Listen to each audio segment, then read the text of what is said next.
Michigan versus Mason Hurst, case number 22-00651. Tiffany Woods for the people. Matthew Mansour, Assistant Public Defender, stepping in for Mr. Lebo on behalf of Mr. Hurst, who I see is trying to unmute.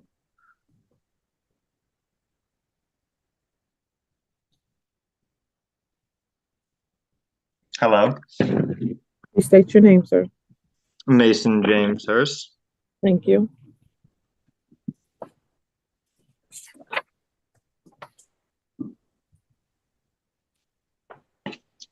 All right, we're here for a pretrial in this matter. He had been referred in the circuit court. What is the status of that, please? Judge, Oh, yeah. I'm sorry. Sorry, Ms. Go right ahead, Mr. Mansour. Oh, no, I was just going to relay in the notes to the request. Mr. Lebo was going to request an adjournment for the competency report in that felony, and that date is the 7th of November. Bro, what the? I'm supposed to get on probation tomorrow? Mr. Munson, you're unmuted. Oh shoot! Yeah. I'm sorry. I'm sorry. I apologize. It said I was muted at first. I apologize.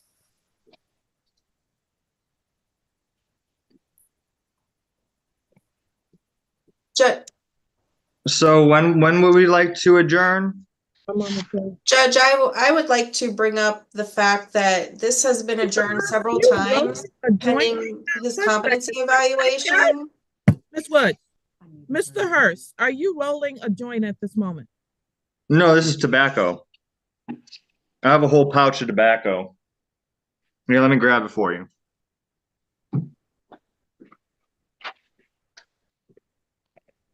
Here.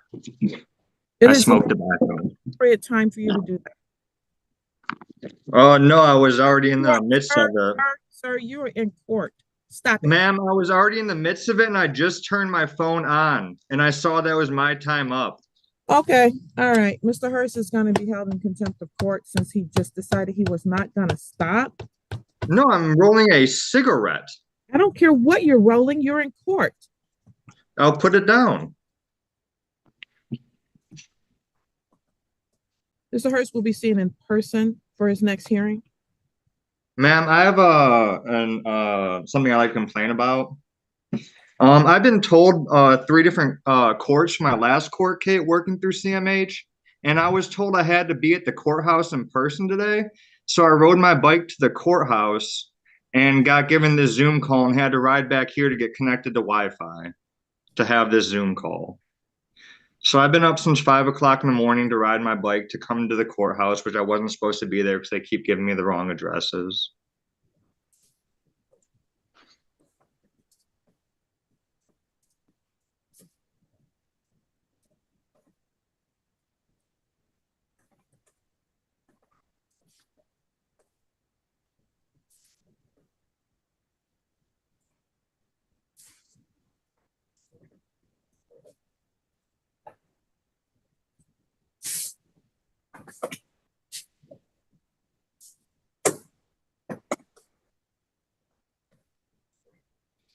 Mr. Mansour, do we have a report back for him yet? Do you know? I'm unsure, Your Honor. I can check right now. Your Honor, I can jump in. Assistant Public Defender Davy Lebo from Mr. Hurst. We do not have a competency report.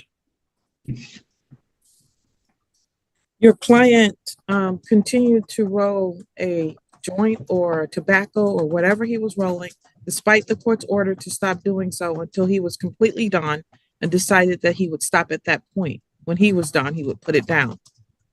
So he is in contempt of court. He'll be here in person next time. And hopefully we have a competency report by then. Yes, Your Honor. Thank you, Your Honor. Yes, Your Honor.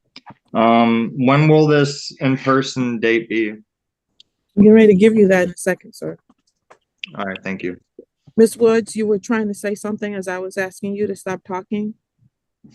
Yes, Judge. I just wanted to bring it to the court's attention that that he was referred to competency, I believe, in February, and that I didn't know if any defense counsel was following up with the with getting that report or finding out why it's been taking so long for that report to be completed. That's all, Judge.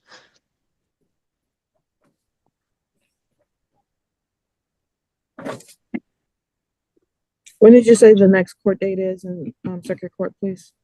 November 7th, Your Honor. I believe we're here on November 12th, right? November 12th, 2024 at 11 a.m. in person.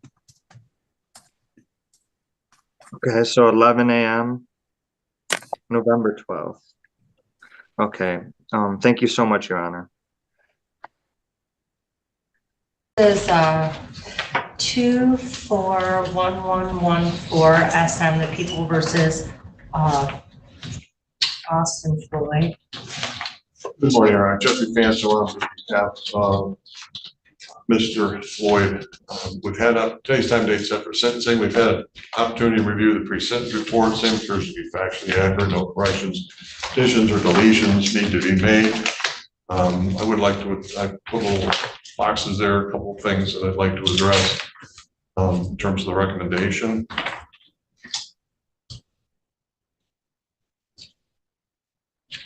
Okay. Judge, there is nothing in this report or anything that has anything to do with alcohol. They did an evaluation. It's low risk, low needs. And so I don't see any reason why alcohol restrictions would be, he knows he can't do illegal drugs and he has to use alcohol appropriately, so there's no reason why he should be restricted from doing so.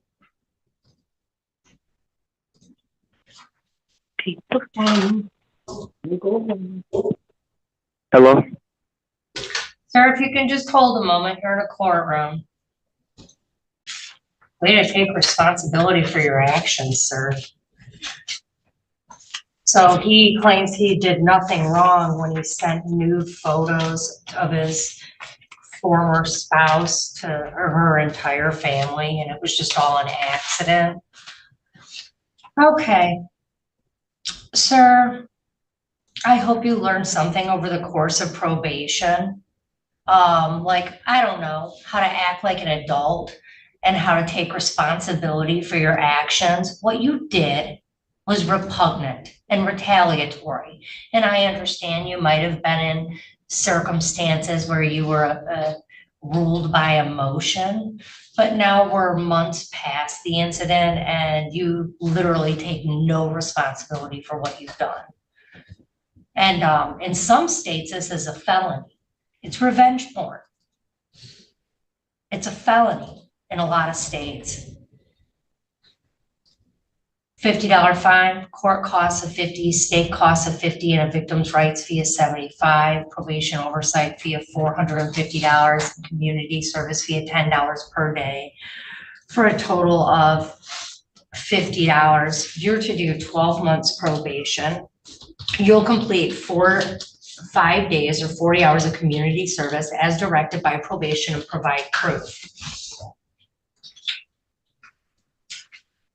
He wasn't on drugs or alcohol at the time the incident occurred. No, this is not related to that at all.